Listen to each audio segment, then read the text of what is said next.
कि इंडिया ने 120 कंट्रीज को इनवाइट किया है voice of global south summit.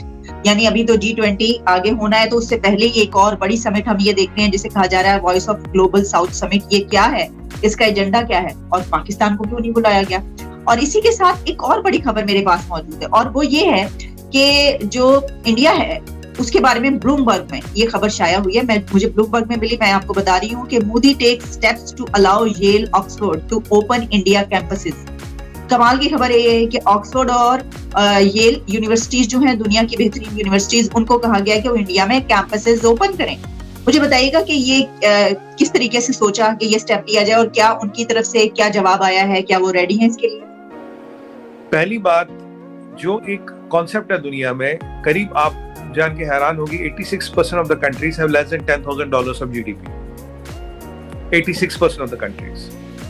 ये कंट्रियां बहुत बड़ी है। केवल 14% कंट्रियां ऐसी है जिनका GDP $10,000 से ऊपर है, तो जिनको हम अमीर कंट्रियां कहते हैं। तो हम बोला जाए तो 86% कंट्रियां दुनिया में अमीर नहीं है।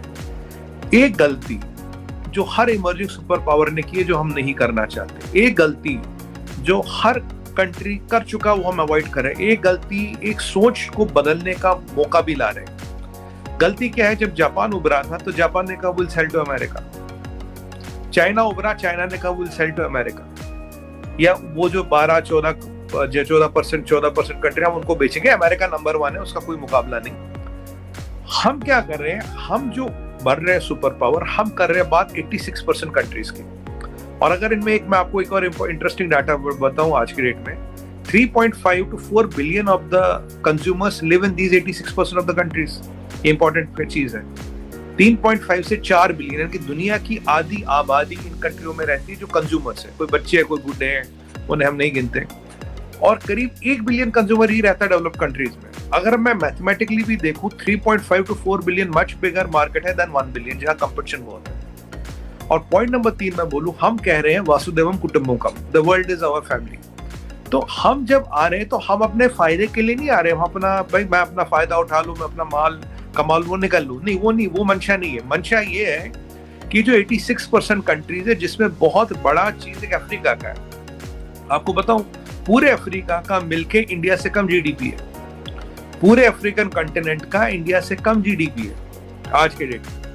और अफ्रीका में इतनी कंट्रियां हैं। अफ्रीका की पूरी 63 कंट्रियां जिन्हें दुनिया ने निगलेक्ट किया था, हमारे डेफेक्सपो में आई, हमारी नो मनी फॉर टेरर में आई।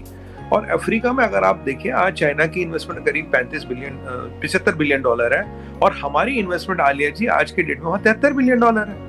तो ऐसा नहीं हमने चाइना में अफ्रीका में इन्वेस्ट नहीं किया। आज अफ्रीका इंडिया को दोस्त देखता है, चाइना को दुश्मन देखता है। चाइना ने डेट ट्रैपिंग की, इंडिया ने दोस्ती की है। और इंडिया ने क्रेडिट लाइन दी है, दवाई दी है। दवाई जो भी अफ्रीका में जाती है सारी इंडिया से जाती है। आपको एक और चीज बताऊं, कुछ टाइम पहले चाइना में 200 करीब ये 2 व्हीलर कंपनियां थी जो चाइनीज डोमिनेटेड थी अफ्रीका में। आज के डेट में जब से बजाज और टीवीएस हमारे 2 ब्रांड के 160 चीनी कंपनियां बंद हो गई हैं। Number 1 selling 2 wheeler in whole of Africa is Bajaj Boxer है, बक्सर एक बाइक आती है उनकी, और टीवीएस है नंबर 2। तो ये जो इंडिया के प्रति वहाँ एक डेवलपमेंट हो रही, और एक और पहले कहते थे जी अफ्रीका में चाइना ने बहुत जमीनें ली है। हमने उनसे ज्यादा जमीनें ली है for lentil and pulses cultivation, क्योंकि पल्सेस की डिपेंडेंस हमारी इधर उधर थी, उसको रिड्यूस की है।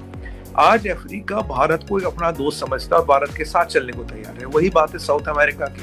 साउथ अमेरिका में हर कोई अमीर नहीं है। अमेरिका अमीर है, साउथ अमेरिका अमीर नहीं है। ये अफ्रीका, साउथ अमेरिका और एशिया और कुछ मिडिल ईस्ट की कंट्रियों को जुड़ा लो तो 100-120 कंट्रियां तो ये हो गई।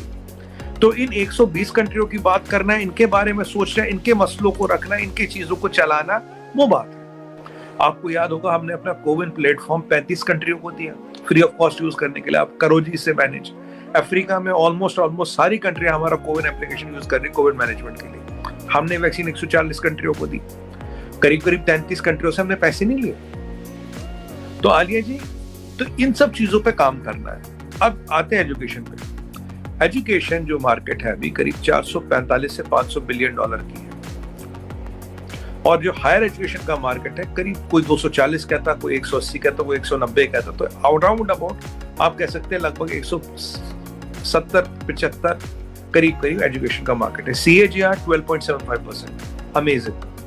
और यूएस में की अगर हम बात करें तो 21 से लेके 25 तक 45 बिलियन डॉलर का मार्केट केवल यूएस में बढ़ेगा, 45 बिलियन डॉलर का। और अगर आप किसी भी यूनिवर्सिटी में देखें यूएस की, जब मैं भी पढ़ा हूँ, I am a Cornell alumni, Cornell is Ivy वाई लीग यूनिवर्सिटी में, कॉर्नेल एलुमनाई मैसेज। तो अगर आप देखेंगे किसी भी यूनिवर्सिटी में अभी या तो चाइनीज होंगे या इंडियन होंगे, नंबर 1।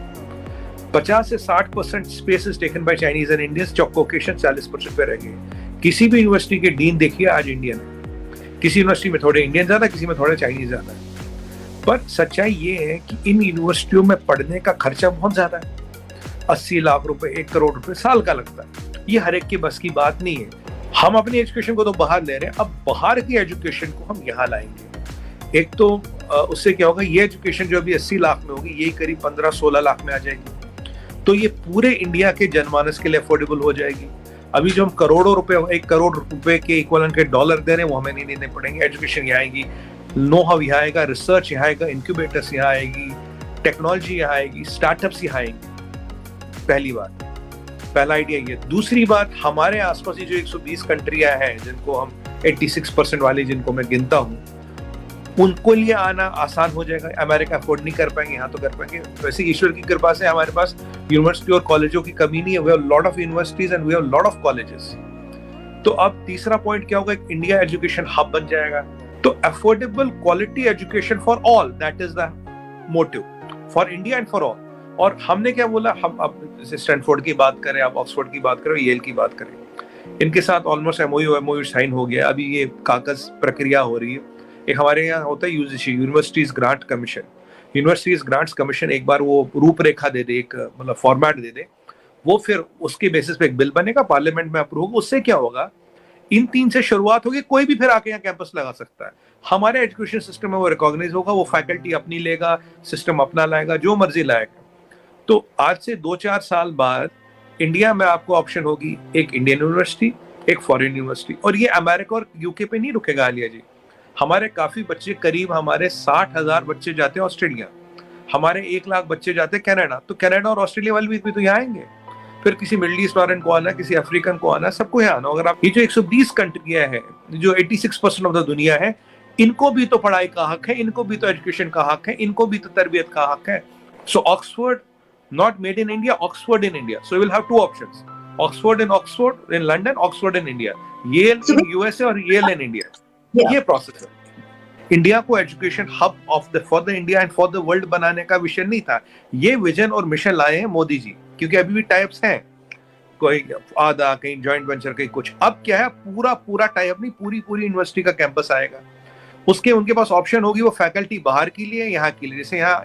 जैसे 3 बोर्ड चलते हैं, सीबीएसई चलता है, आईसीएसई चलता है और आईबी चलता है। IB is affiliated to Oxford Cambridge. तो आईबी के जो स्कूल्स है, कुछ फैकल्टी यहाँ की होती है, कुछ वहाँ की होती है। तो ठीक उसी तरह से universities will have option of getting faculty from there and getting faculty from here.